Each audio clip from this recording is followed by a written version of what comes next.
தொடர்ந்து இதே போல பல சமுதாய பெரியவர்கள் நடத்த வேண்டும் என்பது எங்களுடைய கோரிக்கை.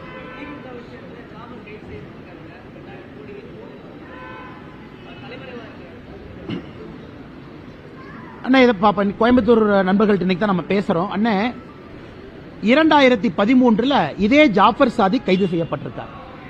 2013 இதே சிந்தட்டிக் ட்ரக் கடத்திக்கிட்டு போய் 4 பேர் காவல்துறையால் கைது செய்யப்பட்டிருக்கின்றார்கள். 2013 நிறைய பேருக்கு தெரியாதுங்கண்ணா. காவல்துறை ஒரு நண்பர் சொன்னார், எஃப்ஐஆர் அனுப்பிச்சு வச்சார், சென்னையில தான் பிடிச்சாங்க. இன்னைக்கு 2024 11 ஆண்டுகள்ல ஒரு இன்டர்நேஷனல் ட்ரக் கிரிமினலா உருவாயிருக்கிறார்.